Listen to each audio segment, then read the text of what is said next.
प्रिय दर्शकों, नमस्कार। एक बार फिर से उपस्थित हूँ आप सबके सामने विश्लेषण जन्म कुंडली का इस कार्यक्रम के अंतर्गत। आज जो आपके सामने कुंडली लेकर के आया हूँ, ये कुंडली आई है मेरे पास प्रयागराज उत्तर प्रदेश से। शुरू करते हैं आज का कार्यक्रम। कहीं नहीं जाना है, बिल्कुल बन के रहिएगा। कार्यक्रम के आरंभ में आप लोगों को बात बताऊं कि ये जो कुंडलियों का अध्ययन होता है, ये वस्तुतः आपकी समस्या को बताने का नहीं होता कि हाँ, आपकी कुंडली में ये परेशानी है तो ये इसका हल है, आप ये कर लीजिए तो इससे समाधान मिल जाएगा। बशर्ते इसके कुंडली अध्ययन का वस्तुतः अर्थ ये होता है कि आप अपने अंदर के छुपी शक्तियों को पहचानें ग्रहों के माध्यम से। आपकी कमजोरी क्या है, आपके परमात्मा, आपके इष्ट, आपके कुल देवता ने आपको किन प्रकार की शक्तियों से अभिषिक्त किया है, कौन सी शक्ति आपको आपके पूर्वजों ने दी है और कौन सा कार्य आप सबसे बेहतर तरीके से कर सकते हैं। जहां व्यक्ति की दृष्टि नहीं जाती है, वहां हमारी कुंडली के बैठे ग्रह हमारे रहस्यों का उद्घाटन करते हैं, और वो रहस्य कुछ और नहीं, आपके अंदर छुपी हुई शक्तियों का रहस्य है, पुंज है वो, है ना। इस वजह से इस बात को हमेशा ध्यान रखना चाहिए। वैशाख माह में जन्म होता है, जो जातक वैशाख में जन्मा होता है वो उत्तेजित होने वाला होता है। क्रोध में कहें या प्रेम में कहें, उत्तेजित होकर के किसी के प्रति भी कोई भी बात कह देगा, या रवैया उनका थोड़ा तीव्र गति से प्रहार करने का होता है। मतलब हमें जो कुछ भी हमारे दिमाग में बातें चल रही हैं, जो कुछ भी हमारे साथ हो रहा है और जिस भी परिस्थिति में हम जी रहे हैं, उसको ऐसा नहीं सोचना चाहिए कि इससे जल्दी क्विट कर जाएं, निकल जाएं या कुछ अलग निर्णय ले लें। ऐसा नहीं करना चाहिए, क्योंकि ऐसी आपकी कुंडली की कमजोरी है और ये वैशाख माह में जन्मे लोगों में देखने को मिलती है। उत्तरायण में सूर्य, गुरु, बुध और चंद्रमा, सूर्य, गुरु, बुध, चंद्रमा और शुक्र, ये जो शुभग्रह होते हैं, ये सारे के सारे बलवान होते हैं, और इनके बलवान होने के कारण ग्रहों की अवस्थाएं चाहे कैसी भी हो, कम से कम जातक को भाग्यशाली तो बना ही देती हैं और उसके जीवन के संघर्षों को प्रायः कम कर देती हैं। ग्रीष्म ऋतु में जो लोग जन्मे होते हैं, उनको अपने जन्म स्थान से दूर जा करके धन कमाना चाहिए। इतना ही नहीं, शनिवार को जन्मे हैं तो शनिवार को जो लोग जन्मे होते हैं वो थोड़े असंतोषी प्रवृत्ति वाले, कठोर निर्णय लेने में और थोड़े से मंदगामी या मंद, या बुद्धि से मंद भी कह सकते हैं, बुद्धि से तो मंद नहीं कहेंगे, पर सामान्यतया थोड़ी सी उनमें स्थिरता देखने को मिलती है, आलस्य देखने को मिलता है।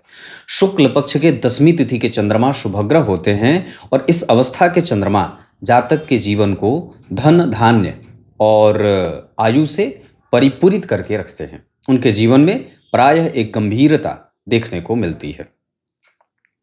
उत्तरा फाल्गुनी नक्षत्र, अब जरा इस नक्षत्र को समझेंगे तो इस नक्षत्र के जो देवता हैं वो अर्यमा नाम के पितर हैं, और ऐसे जातकों को जो उत्तरा फाल्गुनी नक्षत्र में जन्मे हैं, उन्हें सदैव ही अपने पितरों के निमित्त अमावस्या के दिन दान करना चाहिए, और ओम अर्यम ने नमः इस मंत्र का जप सदैव अपने मन में या प्रत्येक दिन कम से कम 108 बार जप करना चाहिए। इसके अतिरिक्त श्वेत आक के पुष्प की जड़ अपने गले में धारण करना चाहिए। ऐसे लोगों को मानसिक रूप से कई बार परेशान होते देखा गया है। उत्तरा फाल्गुनी नक्षत्र वस्तुतः ये सूर्य का नक्षत्र होता है, जिसमें जन्मा जातक बड़ा ही दैदीप्यमान स्वरूप वाला और दाकियानुस विचारों से मुक्त रखने वाला अपने आप को होता है। मतलब वो किसी भी तरीके से पुरानी, प्राचीन और पुरातन बातों में विश्वास तो करता है, पर अंधविश्वासी नहीं होता।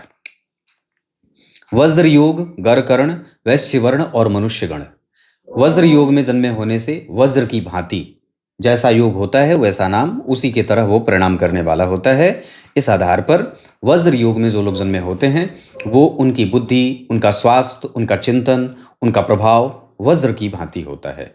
और वैश्य वर्ण और मनुष्य गण के होने के कारण व्यक्ति में सात्विकता, राजसिकता और तामसिकता, इन तीनों प्रभावों में राजसिक प्रभावों का प्रभाव देखने को मिलता है।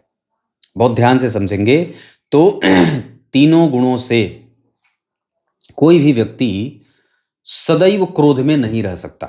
24 घंटा क्रोध में जो रहेगा वो मर जाएगा। कोई व्यक्ति सदैव काम से युक्त नहीं रह सकता। जो 24 घंटा काम से आसक्त रहेगा, उसके काम का आवेग हो सकता है कि 24 घंटे में 16 घंटे रहे, पर 8 घंटे वो फिर भी शांत रहेगा। तो 24 घंटे, या कोई भी ऐसा व्यक्ति नहीं है जो 24 घंटे काम, क्रोध, लोभ, मोह, मात्सर्य, आलस्य, प्रमाद 24 घंटे उस पर हावी नहीं होते।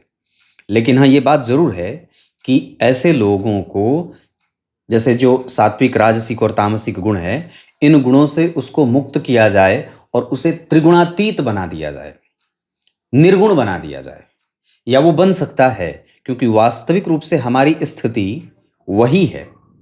हम जीवन में सदैव 24 घंटे क्रोध में नहीं रह सकते, लेकिन हम शांत जरूर होते हैं और हमें शांति पसंद है। सबको खुशहाली पसंद है, सबको शांत रहना अच्छा लगता है। क्यों अच्छा लगता है? क्योंकि ये हमारा मूल गुण है, मूल स्वभाव है ना। ये हमारा स्वभाव है कि हम शांत रहें, हमारे स्वभाव में नहीं हम क्रोध करें।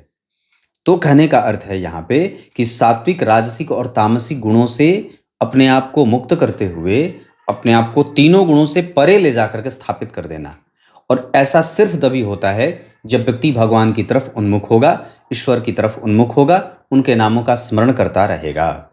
ये काम, और जीवन में प्रत्येक समस्या का अंत सिर्फ इस बात से ही हो जाता है। अपने आप को संतोषप्रद बना दीजिए, संतोषी बना दीजिए। चलो ठीक है, कोई बात नहीं है, वो सामने वाला है, वो उसकी अपनी बुद्धिया है, उसकी अपनी बुद्धि है, उसका अपना विवेक है, उसके अपने गुण दोष हैं। मुझे उससे अपने दोषों और गुणों को प्रभावित नहीं करना है। ऐसा रखने का भाव जैसे ही आपके दिमाग में आ जाता है, आपका कोई शत्रु होता ही नहीं है। चलो ठीक है, कोई बात नहीं, चलो ठीक है, कोई बात नहीं, चलो ठीक है, कोई बात नहीं, ऐसा आपने कह दिया मात्र और अपने दिमाग में ये बात स्थापित कर ली, तो फिर आपका कोई भी वस्तुतः दुश्मन नहीं बन जाता है और ना ही कोई रह पाता है। इस बात से ये ध्यान रखना चाहिए। तो यहाँ पे राजसिक गुणों का प्रभाव ज़्यादा देखने को मिल रहा है। तो आपकी कुंडली का ये पंचांग है, जिसमें सबसे अच्छी बात है कि आपकी कुंडली का चंद्रमा निश्चित रूप से बहुत ही अच्छा बना हुआ है, जो आपको सदैव धन और धान्य के साथ सुख और साधन से संपन्न बना करके रखेगा। अब आइए आपकी कुंडली पे लेके आता हूँ। कुंडली तो अच्छी दिख रही है। वृश्चिक लग्न की कुंडली में देवगुरु बृहस्पति, मंगल देव, सूर्य देव और चंद्रमा, ये चारों पांचों ग्रह बड़े ही मजबूत और अच्छे भावों के स्वामी हो जाते हैं। वृश्चिक लग्न की कुंडली के द्वितीय भाव और पंचम भाव के स्वामी होकर के देवगुरु बृहस्पति शुभ ग्रह बन जाते हैं। दशम स्थान के अधिपति लग्नेश के परम मित्र होकर के सूर्य भी बहुत अच्छे हो जाते हैं। भाग्य भाव के स्वामी होकर के चंद्रमा भी इस कुंडली के लिए बड़े अच्छे हो जाते हैं। तो देवगुरु बृहस्पति, मंगल तो स्वतः लग्नेश हैं ही, लग्नेश होकर के जन्म कुंडली में दशम स्थान के अधिपति के साथ बैठे हैं, तो नौकरी और प्रतिष्ठा आदि दे देते हैं। थोड़ा बहुत संघर्ष दाम्पत्य में यहाँ पे सूर्य और मंगल के कारण देखने को मिलता है। पर वैसे ये कुंडली एक दृष्टि में, और प्रथम दृष्टया ये कुंडली बहुत अच्छी बन रही है, बल्कि दूसरी दृष्टि से भी देख रहे हैं तो यहाँ केंद्र में स्थिर राशियों का निर्माण हुआ है। यहाँ भी केंद्र में स्थिर राशियों का निर्माण हुआ है। जहाँ भी जो ग्रह बैठा है वो अपने मित्र के साथ ही बैठा है। गुरु अकेले बैठे हैं पंचमेश और धनेश होकर के, तो व्यक्ति के पास धन रहेगा। और किम कुर्वन्ते सर्वे ग्रहा, जैसे केंद्र बृहस्पति, लक्ष कोटि 1,00,000 दोषों का संबंध केंद्र में गुरु दोष भंग कर देते हैं। दशम स्थान के अधिपति का संबंध सूर्य का लग्नेश मंगल के साथ हो रहा है सप्तम स्थान में। पर बात यह है कि यहाँ पे ये दोनों ग्रह कमजोर या निर्बल हो जाते हैं।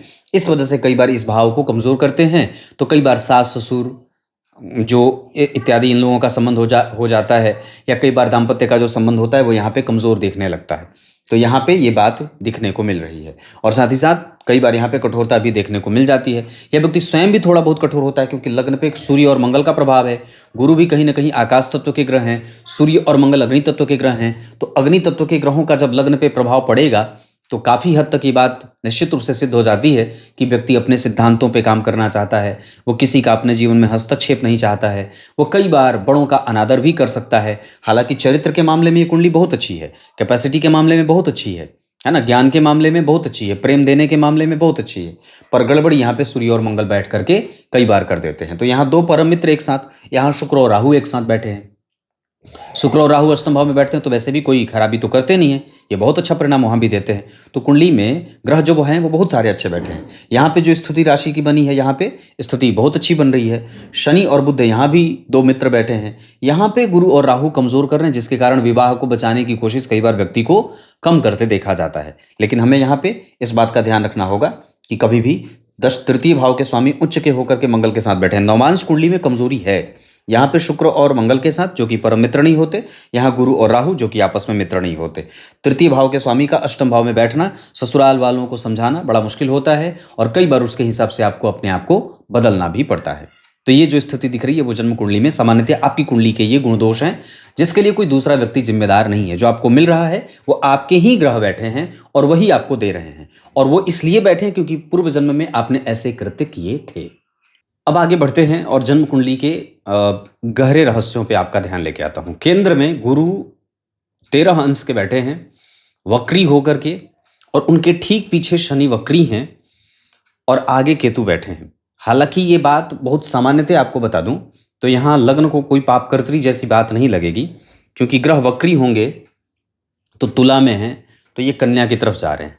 यही शनि अगर यहाँ बैठते और ये केतु अगर यहाँ बैठते तब लग्न को दोनों तरीके से एक बल काम करता और व्यक्ति के व्यक्तित्व को कमजोर करने वाला होता।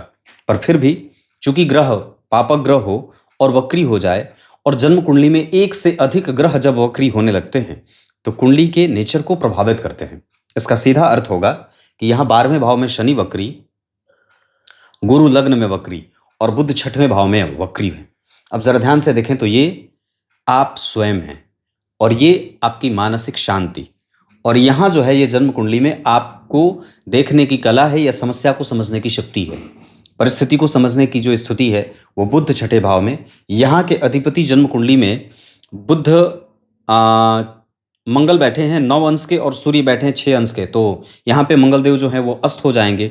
बैठे तो हालांकि दोनों ही कृतिका नक्षत्र में हैं, पर लग्नेश जब जन्म कुंडली में अस्त हो जाएंगे और 6ठवें भाव में एक वक्री ग्रह बैठेगा जो केतु और शनि से प्रभावित है। इस वजह से व्यक्ति के तर्क बल और बुद्धि और ज्ञान के बल को वो कमजोर करने की पूरी कोशिश करेंगे, और कई बार व्यक्ति शत्रु और मित्र को पहचानने में भूल कर जाता है। इस कुंडली में लग्न में गुरु बैठे हैं जो वक्री स्वतः हो रहे हैं। लग्न पे 6 अंश का लग्न बना है जिसे कि प्रबुद्ध लग्न नहीं कहते हैं। ऐसी अवस्था में व्यक्ति को स्वयं के ऊपर काम करने की आवश्यकता, अपने ज्ञान और गुणों को समझने की आवश्यकता, अपने से बड़ों का आदर और प्रतिष्ठापन्न अपने आप को अगर बनाना चाहते हैं, अपने बच्चों को अगर आगे अच्छा एक भविष्य देना चाहते हैं और उनको अच्छे संस्कार देना चाहते हैं, तो किसी भी तरीके से अपने माँ बाप, अपने सास ससुर आदि की सेवा सबसे ज़्यादा आवश्यक होगी। षड्यंत्र करना उनका काम हो सकता है पर आपका नहीं।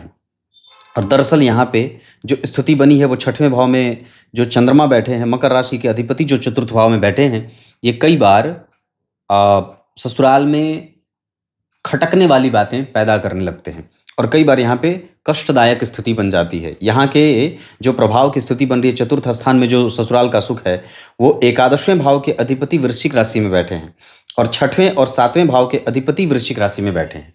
ये दोनों ही ग्रह एक तरीके से अपने आप को दूषित कर रहे हैं राशि से, क्योंकि वृश्चिक राशि में ना तो बुध को अच्छा पसंद है और ना तो शनिदेव को अच्छा पसंद है। खास करके इस भाव के अधिपति जब जन्म कुंडली में अष्टम भाव में चले जाएंगे तो ये भी विवाह में जो घर का सुख होता है, जो ससुराल का सुख होता है, उसको कहीं ना कहीं ये ग्रह प्रभावित करता है। ऐसी अवस्था में हमें अपने आप को बहुत ज़्यादा शांत रखना है और कम से कम ये गुरु की दशा चल रही है तो बहुत ज़्यादा सत्य बोलने के चक्कर में, बहुत ज़्यादा अपने आप को सैद्धांतिक बनाने के चक्कर में कि नहीं मेरा सिद्धांत ये है, मैं इससे समझौता नहीं कर सकती या नहीं कर सकता, ऐसा करने से व्यक्ति को नुकसान हो जाएगा। और कम से कम मैं आपको ये बात कह दूं तो ये स्थिति आपको 2029 तक सामान्यतया झेल करके रखने की आवश्यकता है।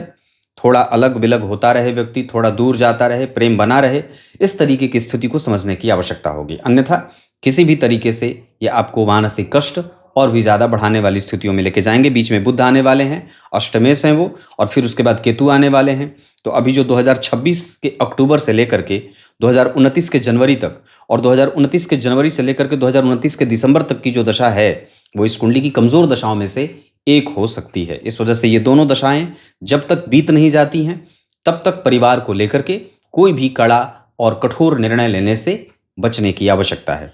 उच्च के शनि 12वें भाव में, केंद्र में गुरु, केंद्र में ही सूर्य और मंगल। अब जरा ध्यान से देखें तो वृश्चिक लग्न की कुंडली के लिए मैंने क्या बात कही थी कि सूर्य, गुरु और मंगल, चंद्रमा, ये चारों ग्रह बड़े ही महत्वपूर्ण और अच्छे निर्णायक ग्रह होते हैं वृश्चिक लग्न के लिए। गुरु भी केंद्र में योग कारक ग्रह होकर के, सूर्य केंद्र में योग कारक ग्रह होकर के केंद्र में, और मंगल केंद्र में लग्नेश होकर के केंद्र में। साथ ही साथ चंद्रमा एकादशवें भाव के अधिपति होकर के, नवम भाव के अधिपति होकर के एकादशवें भाव में बैठ करके पंचम भाव को देख रहे हैं। तो पंचम भाव पे गुरु की दृष्टि, पंचम भाव पे चंद्रमा की दृष्टि, और पंचमेश के ऊपर सूर्य और मंगल की दृष्टि। तो व्यक्ति का विद्या बुद्धि विवेक ज्ञान, प्रेम, पूर्वजों का आशीर्वाद और कृतज्ञ होना, विवेकवान होना, ये सब निश्चित रूप से उत्कृष्ट बन रहा है। इसमें जरा भी संशय वाली बात नहीं है। इस कुंडली का प्रोफेशनल करियर सामान्यतया लॉ के क्षेत्र से, कंप्यूटर के क्षेत्र से, पढ़ाने के क्षेत्र से, या कई बार आधुनिक काल की शिक्षाओं को पढ़ते हुए पेट्रोल को अध्ययन करना हो, प्रयोगशालाओं में जाना हो, है ना, केमिकल को समझना हो, वन विभाग को समझना हो, मोटा काम करना हो, तो कंस्ट्रक्शन आदि से जोड़ करके बहुत सारे क्षेत्रों से ये व्यक्ति धन कमा सकता है। और यहाँ पे गुरु, बुध और शनि के कारण ये बात लग रही है। नौमांश कुंडली में स्थिर राशि का लग्नेश बनना, लग्नेश को लग्न को देखना, लग्नेश का लग्न को देखना, ये बहुत सामान्य बात नहीं है। पंचम भाव के अधिपति का नवम भाव को देखना, नवम भाव के अधिपति का पंचम भाव को देखना, ये बहुत ही मजबूत स्थिति का निर्माण कर रहे हैं। और चरित्र के मामले में गुरु, सूर्य, कन्विंसिंग कैपेसिटी, समझाने की शक्ति, समझने की शक्ति, परिस्थिति को समझने की शक्ति, ये गुरु और मंगल के कारण मिल रहा है। इसका अर्थ है कि कुंडली में ग्रह ऐसे बैठे हैं जो आपको आगे बढ़ाना चाहते हैं। किसी भी तरीके से विषम परिस्थिति से उलझ करके अपने आप को उलझा करके मत रखिए, चुपचाप अपने फोकस पे काम करिए। किसी व्यक्ति के गुण और दोषों को लेकर के हम अपने आप को प्रभावित नहीं कर सकते। हमारा एक विशेष धर्म होता है, हम उस धर्म का पालन करें। उस व्यक्ति को जो इच्छा हो करने दीजिए, जो जैसे हैं, जो उनका षड्यंत्र आपके प्रति है, एक वक्त ऐसा आएगा जब वो आपके आगे नतमस्तक हो जाएंगे। और निश्चित रूप से इस कुंडली को मैं किसी की तरफ झुकते हुए नहीं देख रहा। इस कुंडली के सामने सारे नतमस्तक होंगे। और ज्ञान का बल इस कुंडली का बहुत ही उत्तम है। सूर्य जन्म कुंडली में एक एक ग्रहों की दशाओं के बारे में अगर समझ लूं, जन्म कुंडली में सूर्य जो हैं जिस स्थिति में बैठे हैं वृष राशि में, नवमांश कुंडली में वो कुंभ राशि में जा रहे हैं, तो सूर्य की दशा में भवन भूमि वाहन का सुख मिलता दिख रहा है। लग्न कुंडली में सूर्य 6 अंश के बैठे हैं कृतिका नक्षत्र में, नवांश कुंडली में भी वो कुंभ राशि में बैठे हैं 26 अंश के पूर्वा भाद्रपद नक्षत्र में। इस आधार पर वो सुख तो निश्चित रूप से दे ही रहे हैं। चंद्रमा कन्या राशि में बैठे हैं, नवांश कुंडली में वो मकर राशि के बैठ रहे हैं। यश, मान, पद, प्रतिष्ठा, संतान, दाम्पत्य और प्रेम आदि को देते दिखाई दे रहे हैं। कई बार वो आपके इमोशन को कंट्रोल करते हुए भी दिखाई दे रहे हैं। मंगल जो जन्म कुंडली में वृष राशि में बैठे हैं, नवांश कुंडली में वो मीन राशि में जा रहे हैं। इस आधार पर वो आपका कंसंट्रेशन बढ़ा रहे हैं। वो मंगल आपकी कुंडली में ज्ञान, बल, बुद्धि और साथ ही साथ अगर देखें तो लाभ की वृद्धि ही कर रहे हैं। लग्नेश है तो आयु के योग भी लगा रहे हैं। बुध जन्म कुंडली में मेष राशि में, नवांश कुंडली में वो वृश्चिक राशि में विशाखा नक्षत्र में, लग्न कुंडली में बुध 22 अंश 22 कला के साथ भरणी नक्षत्र में बैठे हैं। इस वजह से वो आपको ज्ञान और गुण दे रहे हैं, साथ ही साथ तकनीक की समझ दे रहे हैं और परिस्थिति को समझने की शक्ति दे रहे हैं। तो ये बुध आपकी कुंडली में होते तो लगभग इस कुंडली के लिए पापी ही होते हैं। एकादशवें और अष्टम के अधिपति होकर के छठवें में विपरीत राजयोग का निर्माण कर रहे हैं। लेकिन फिर भी शुक्र और बुध की स्थितियों में हमें निश्चित रूप से सावधान रहने की आवश्यकता है, क्योंकि शुक्र इस कुंडली के लिए प्रबल मारक ग्रह के रूप में उपस्थित होंगे। सप्तम और 12वें भाव के अधिपति होकर के राहु और केतु के संपर्क में आकर के जन्म कुंडली में अष्टम भाव में बैठने के कारण कई बार शुक्र और राहु की दशाओं में व्यक्ति को स्वास्थ्य से संबंधित समस्या, पाचन तंत्र से संबंधित समस्या और आंखों से संबंधित समस्याओं के साथ साथ कई बार ससुर और सास के साथ मतभेद में देखा जाता है। ये मैंने बात की थी मंगल की ना, बुध की बात की थी। गुरुदेव लग्न कुंडली में वृश्चिक राशि में वक्री हैं अनुराधा नक्षत्र के, नवमांश कुंडली में वो तुला राशि में, दशमांशा कुंडली में वो वृश्चिक राशि में जा रहे हैं। इस वजह से इतनी बात तो तय है कि वो गुरु आपके ज्ञान और गुणों की वृद्धि करने वाले बन रहे हैं। नवांश कुंडली में गुरु राहु के साथ बैठते हैं, इस वजह से कई बार पति का सहयोग थोड़ा कम सा मिलता है। वहाँ पे बड़े जो लोग हैं उन लोगों का सहयोग और आशीर्वाद थोड़ा कम मिलता है। वहीं पे बात करते हैं अगर शुक्र देव की, तो शुक्र लग्न कुंडली में मिथुन राशि में, नवांश कुंडली में अष्टम भाव में ही मीन राशि में उच्च के हो गए, तो ग्रह वर्ग उत्तम है। इस वजह से शुक्र की दशा में कम से कम संतान सुख, सांसारिक सुख, दाम्पत्य का सुख, ससुराल से धन का सुख, ये सब लगभग आपको मिलता रहेगा। और कम से कम आपके लंबी आयु के पीछे ये शुक्र देव भी आपको एक सुखद मृत्यु के साथ साथ सुखद आयु दे रहे हैं। वहीं बात करते हैं शनिदेव की, तो शनिदेव अपनी दशा काल में धन जोड़ते हुए नजर आ रहे हैं। उच्च के बैठे हैं 12वें भाव में, लग्न कुंडली में वृश्चिक तुला राशि में, चित्रा नक्षत्र में, नवांश कुंडली में 18 अंश के वृश्चिक राशि में, तो धन तो वो देते देखे जा रहे हैं। और निश्चित रूप से वो ग्रह आपको यश और प्रतिष्ठा की वृद्धि करने वाला बन रहा है, थोड़ी गंभीरता भी वो दे रहे हैं। राहु और केतु आपकी कुंडली में लंबी आयु और बहुत ज़्यादा जो नहीं होने वाला है उसको भी सोच करके व्यक्ति कई बार अपनी एनर्जी को गलत जगह पे लगा रहा है। यहाँ के राहु आपको कई बार मानसिक रूप से परेशान और कई बार वो आपके वास्तविक एनर्जी से आपको दूर ले जा करके बैठा रहे हैं। तो ये जो मैंने आपसे बात की, ये विभिन्न ग्रहों के बारे में बात की। अब नक्षत्रों पे बात करते हैं, तो सूर्य जो बैठे हैं वो कृतिका नक्षत्र में बैठे हैं और इसका अर्थ होता है कि वो ग्रह पूरे एनर्जी के साथ है। पर ध्यान रहे, कोई भी ग्रह अपनी दशा से जो जैसा वो परिणाम करने वाला है वो इस बात पे निर्भर होती है बात कि वो जन्म कुंडली में कैसा बैठा है और वर्तमान में कैसा गोचर कर रहा है ना। एक आपके जन्म के समय की स्थिति हो गई कि आपके जन्म के समय पे ग्रह आकाश में ऐसी स्थिति में था और वर्तमान में वो ऐसी स्थिति में है, तो दोनों को मिलाने के साथ जो परिणाम निकल करके सामने आता है उससे व्यक्ति का वर्तमान प्रभावित होता है। तो कहने का अर्थ यह है कि यहां सूर्य आपके जन्म के समय पे निर्बल भाव में बैठे थे। मैंने इस पे कार्यक्रम बनाया था कि जन्म कुंडली का जो 7वां भाव होता है ये वस्तुतः अस्त भाव है सूर्य के लिए। सूर्य यहां पश्चिम दिशा में अस्त हो जाते हैं और जो ग्रह जहां उदित होता है पूर्व दिशा में सूर्य, वहां से ठीक पूरक उसके अगले भाव में मतलब 7वें भाव में, सामने वाले भाव में वो कमजोर हो जाता है, निर्बलत्व की प्राप्ति कर लेता है। इस आधार पर जब जन्म कुंडली में सूर्य अस्त भाव में बैठे हैं तो क्या होगा, व्यक्ति की आत्मा, व्यक्ति की सच्चरित्रवान होने का जो गुण है, व्यक्ति का जो नैतिक तत्व है, नैतिक पालन है, जो उसका जो संबंध बनाने का भाव है कि आगे कैसे बनाया जाए, जो उसकी मेंटल लेवल की स्थिति होती है, वो प्रायः समझौतावादी होने लगती है। सूर्य आपको उत्कृष्ट बनाते हैं, पकड़ने की शक्ति देते हैं, मजबूत निर्णय लेने वाला बनाते हैं, गलत काम करने वाला नहीं बनाते, सैद्धांतिक बनाते हैं, है ना। नैतिकीय तत्वों से बड़ा मजबूत इंसान को बनाते हैं, ह्यूमैनिटी देते हैं, है ना। मर्दानगी जिसको कहते हैं, पुरुषों में मर्दानगी और महिलाओं में भी जो माता बहनें होती हैं उनमें भी पति सेवा, पति परायण होना, है ना, सास ससुर की सेवा करना, जो अपने आप को मजबूती से उनकी सेवा में लगाए रखे।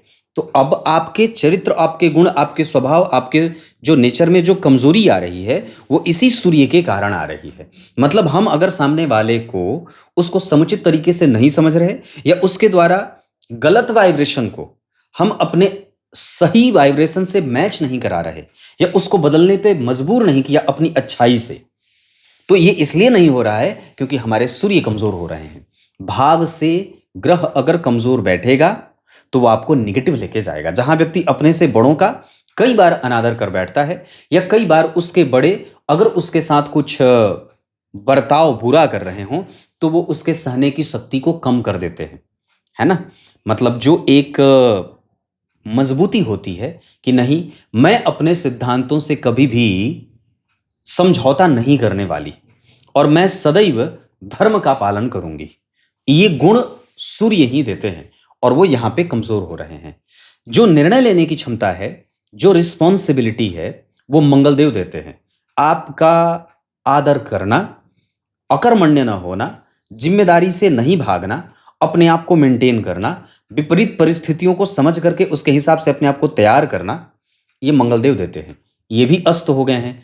तो कहने का अर्थ क्या है कि इस कुंडली के दशम स्थान के अधिपति और व्यक्तित्व यानी कि लग्न, समस्या को समझने वाले भाव में बुध वक्री, तो इस कारण से हमें सबसे ज्यादा कि लोग क्या कहेंगे, समाज क्या कहेगा, धर्म क्या कहेगा, शास्त्र क्या कहता है, इन सभी बातों को सुचारू रूप से चलाने का जो गुण है वो हमारे ग्रह कमजोर कर रहे हैं।